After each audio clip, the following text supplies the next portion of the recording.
एक मामले में मैं कहना चाहूंगा जो ऑपरेशन सिंदूर चल रहा है, एक मामले में पाकिस्तान हमसे मजबूत स्थिति में। पाकिस्तान में कोई भी सत्ता पक्ष का नेता और विपक्ष का नेता सेना की ऊपर प्रश्न नहीं उठा रहा है। भारत में अनेक नेता प्रश्न उठा रहे हैं। पाकिस्तान के किसी भी व्यक्ति को भारत के मीडिया में कोट नहीं किया जा रहा है की स्थिति नहीं है। भारत के बड़े बड़े नेताओं को, मुख्यमंत्रियों, पूर्व मुख्यमंत्रियों को कोट किया जा रहा है। अनेकता में ऐक्य मंत्र को जन जन फिर अपनाता है, देखो प्यारा देश हमारा आगे बढ़ता जाता है। एक मामले में मैं कहना चाहूंगा जो ऑपरेशन सिंदूर चल रहा है, एक मामले में पाकिस्तान हमसे मजबूत स्थिति में है। वो क्या है कि पाकिस्तान में कोई भी सत्ता पक्ष का नेता और विपक्ष का नेता सेना की ऊपर प्रश्न नहीं उठा रहा है।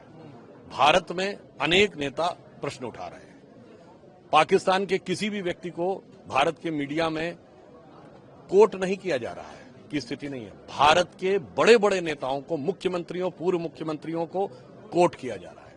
पाकिस्तान के किसी नेता का ऐसा कोई वक्तव्य नहीं है जिसे हम अपने डोजियर में पाकिस्तान के विरुद्ध यूज कर सकें, मगर भारत के बड़े प्रमुख नेता का स्टेटमेंट पाकिस्तान हमारे विरुद्ध डोजियर में यूज होता है। ये कुछ वैसा ही जिससे जनरल बिपिन रावत ने 2.5 फ्रंट की लड़ाई कहा था, 2.5 फ्रंट की लड़ाई।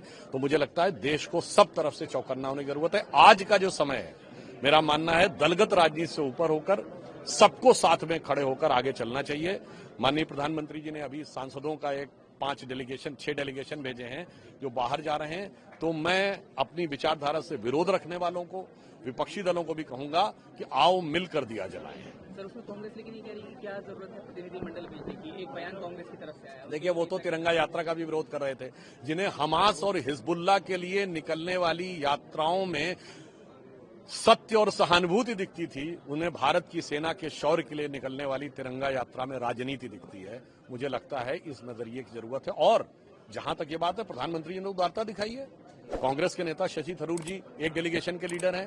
जहां तक मैंने सुना है कि शायद सलमान खुर्शीद जी एक डेलीगेशन के लीडर। सभी विपक्षी दलों को, एनडीए के दलों को साथ में लेकर भारत की एकजुटता का एक प्रतिनिधित्व अंतर्राष्ट्रीय स्तर के ऊपर प्रधानमंत्री श्री नरेंद्र मोदी जी ने करने का प्रयास किया। शशि थरूर के मसले पर कांग्रेस में भी तोड़फाड़ देखने को मिल रही कहीं न कहीं, क्योंकि तमाम चीजें जैसा कि आप जानते हैं शशि थरूर को लेकर हो रही है। शशि थरूर अपनी तरफ से जरूर, वो विदेश संबंधी संसदीय समिति के अध्यक्ष हैं और इसका पद कांग्रेस की अनुशंसा पर ही उनको मिला है।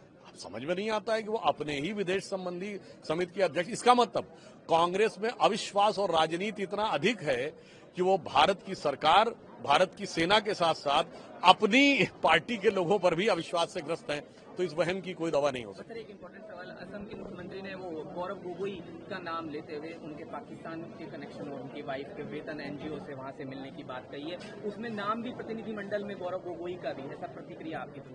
देखिए, उस विषय पे गौरव गोगोई जी को अपना जो भी स्पष्टीकरण देना है, क्योंकि हेमंता विश्व शर्मा जी ने बहुत आग्रहपूर्वक, बड़ी दृढ़ता के साथ उन्होंने स्पष्ट कहा है और वैसा स्पष्ट उत्तर उनकी तरफ से नहीं आया, वो अलग विषय है। पर हमने कहा ना, इस समय जो हमारी सरकार ने निर्णय लिया है वो दलगत भावना, क्यों असदुद्दीन ओवैसी भी तो है उसमें। हमने ये नहीं देखा है कि कौन विरोध कर रहा, हमने कहा पूरे भारत का प्रतिनिधित्व होना चाहिए। यानी ये दिखना चाहिए कि सारा भारत समवेत स्वर में, एक रूप में आगे बढ़ता हुआ दिखाई पड़ रहा है। तो मैं इसे एक लाइन में कहूंगा कि अनेकता में ऐक्य मंत्र को जन जन फिर अपनाता है, देखो प्यारा देश हमारा आगे बढ़ता जाता है। इस विचार से हम काम करते हैं। अगर आप ये वीडियो YouTube पर देख रहे हैं तो हमारे चैनल को सब्सक्राइब कर बेल आइकन दबाएं और Facebook पर देख रहे हैं तो हमारे पेज को लाइक करें।